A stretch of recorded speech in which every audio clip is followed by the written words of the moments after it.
guys, good morning. It's me, Eka. Andito na naman ako sa inyong harapan at meron akong mahalagang sasabihin sa inyong lahat. Ngayon ay magkakaroon kami ng bisita. Yung sinashoutout ko, si Ma'am Irene Malapote from Gloria Oriental, Mindoro. Siya daw ay bibisita dito sa amin. So yun guys, kita-kits na mamaya. Ay gagayak lang namin yung mga tent para pansamantalang yun ang aming pagtatambayan habang andito si Ma'am Irene Malapote. Ginagayak ko namin tong aming tent at pinaghahandaan namin ng pagdating ni Ma'am Irene Malapote. Yan. Guys, at naitay na namin ang aming munting kubo dito sa harap ng bahay ng aking lola. Dahil nung pansamantal, diba, dun kami sa tapat ng manggahan. Ngayon naman ay dito kami sa harap ng kanyang bahay. Hintayin namin si Ma'am Irene, kami ay magluluto ng kanin. Guys, at papunta nga ako doon kina Kuya Edwin kasi si Kuya Edwin ay nagsisibak na ang konting kahoy para magamit namin sa aming pagluluto ng aming salo-salo pag andito na si Ma'am Irene Malapote. Dahil syempre, minsan lang naman mangyari na may bumisita sa amin dito. Kaya ayun, pinaghahandaan talaga namin. Sobrang na-appreciate namin siya ng sobra kasi pinuntahan niya kami dito sa aming sityo. So ayun guys, papakita ko sa inyo kung paano magsibak si Kuya Edwin. Ano? Saan? Supply? Oo, saan supply eh. Sumara ko din. Yan, sobrang liit. Di masyado kasing matakaw sa gatong. Sobrang na yan, dami na yan. Kaya na, hindi naman masasayang yan. O masasayang yan. Guys, kasama ko pa ngayon ay si Kuya Ricky, si Arnold, si lolo ko, tapos yung papa ko, siyempre si Kuya Edwin.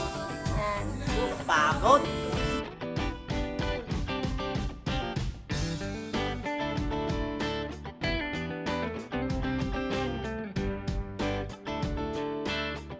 Guys, tapos na nga ako maglinis ng aming kaldero. Tingnan ko na sa Kuya Ricky at kami naman ay magluluto na ng bigas. So, ayun guys, at magluluto na nga kami ng aming bigas na pagsasalo-saluhan namin mamaya kasi pinaghahandaan talaga namin yung pagdating ni Ma'am Irene Malapote dahil syempre, first time lang naman namin ma-experience na may bibisita sa amin dito.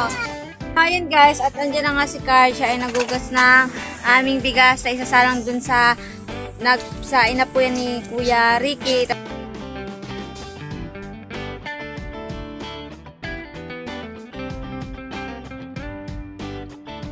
Nakasalang ng aming kanin. At yan, on the way na si Ma'am Irene Malapote at iniintay na lang namin siya. Guys, at umuulan na naman pero kami ay tapos lang magluto ng aming kanin. Pero ngayon ay ako naman ay pupunta doon sa taniman ni Kuya Edwin ng gulay. Ako naman ay mangunguha doon ng talbos ng kamote kasi gusto ko na, syempre, diba, nakakatikim din naman si Ma'am Irene ng talbos ng kamote, pero gusto ko pa rin yun ipatikim sa kanya ngayon habang nandito siya sa amin, habang nakatambay siya sa amin, sa salo-salo namin, gusto namin siyang makasama, kaya kahit na simpleng mga pagkain lamang ay pinaghahandaan talaga namin para sa kanya. So yun guys, samahan niyo ako manguha ng aming talbos ng kamote. Kung ako dito ng mga masasarap at fresh na dahon ng kamote.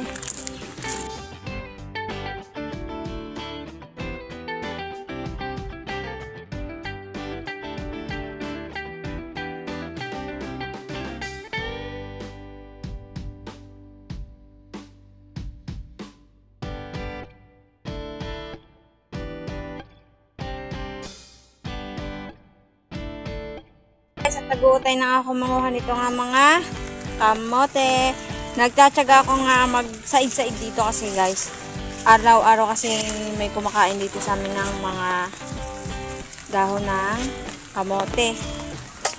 Guys, at pauwi na nga ako ng bahay at nakuha na ako ng mga talbos ng kamote. At ito naman ay ilalaga ko na para pagdating ni Ma'am Irene na ihahain ko na lang sa kanya.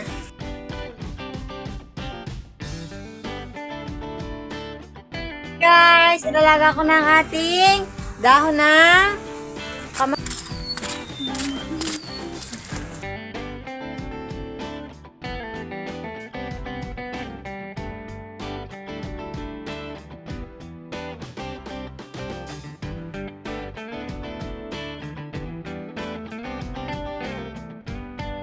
Dito na nga si Ma'am Irene Malapote, nagpa-park pa siya doon ng kanyang sasakyan at di namin inaasahan na meron siyang dalang mga pagsasalu-saluhan namin dito kaya lulutuin pa rin namin siya.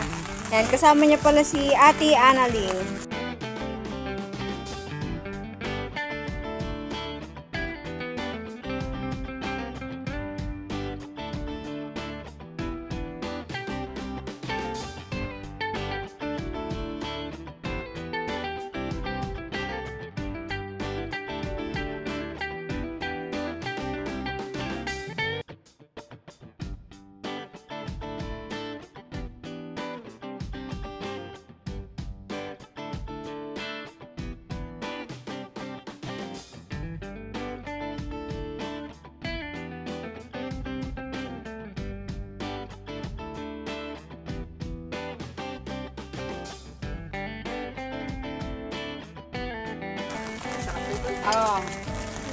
Oh, spaghetti, mushroom. Yan guys, andyan na si Ma'am Irene.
sinadaan na rin yung nagagay kami ng dami ni Mama Irene na panlawak sa pansit. Pagpahapak dito ng buhay. Sabi nila. So naman, naroon mga dito ang kutyan. Tumatalon pa eh.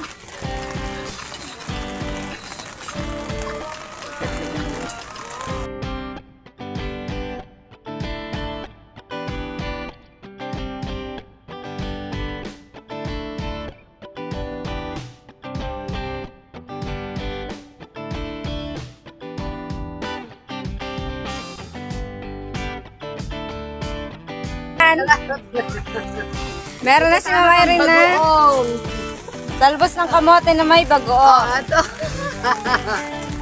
At so yun guys, magluluto naman sila Kuya Ricky, Kuya Edwin at ang papa ko ng pansit. Ayan, nadala din ni Ma'am Irene kasama kanyang nanay.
Natin itong karne.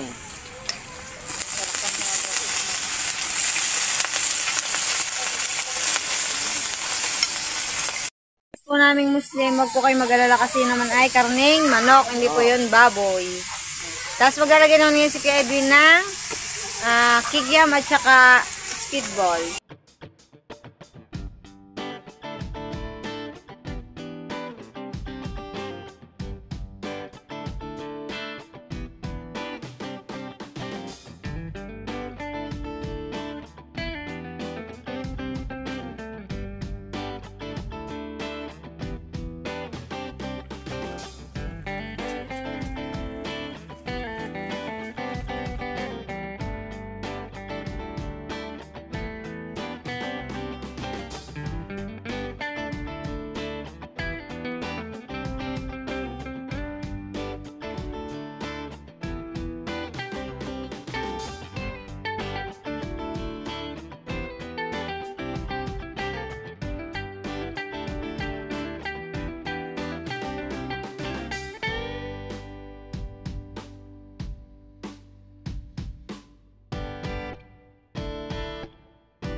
Guys, at tapos na nga magluto sila papa ng pansit. Ngayon naman ay kakain na kami ni na Mami Irene.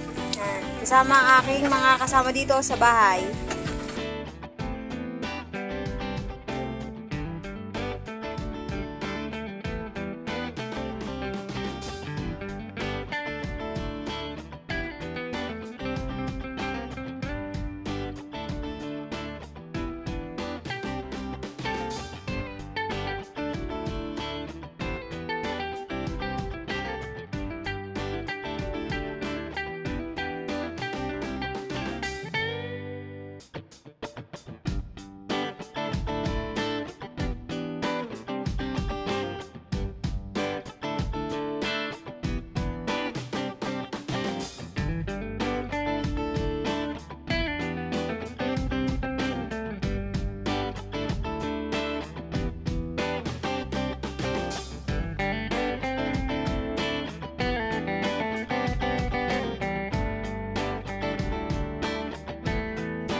meron niya.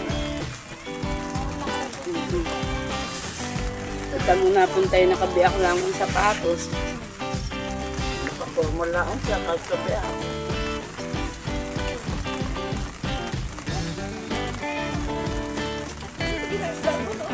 Ate May, may isda din eh. Saan? Ayaw po nilang kumain itong ganitong isdang malalaki. Ang gusto po nila yung mga maliliit. Taitan.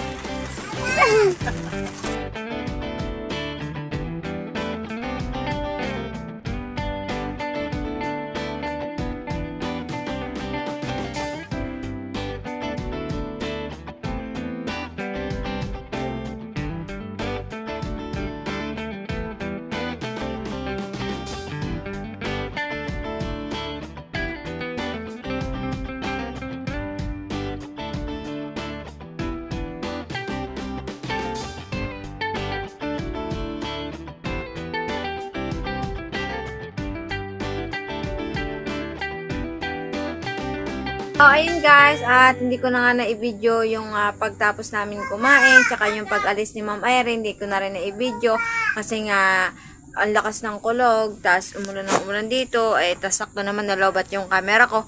Ayun guys, ngayon lang ako nakapag-video. Ngayon pala yung shoutout ako. Shoutout po kay Ma'am Sally Pereira, kay Ma'am Sylvia po, at kay Mamang Laya, kay Johannes Pereira, kay Ina Javier de la Cruz, kay Ma'am Rochelle de la Cruz, at kay Ma'am Sonia Kabuhay, Spina Alatiit, at Holet de Guzman, at sa lahat po na nagwo-work sa Canada, Taiwan, Dubai, na mga subscriber po namin. Maraming salamat po sa mga suporta ninyo. At shout out din kay Dada, kay Ma'am Crispy Humarang, yan kay Dada, at kay Ma'am Janice from Sirang Lupa Elementary School. Shout out po sa inyong lahat. Maraming salamat po. Paano? Hanggang dito na lang. See you next vlog. Bye-bye!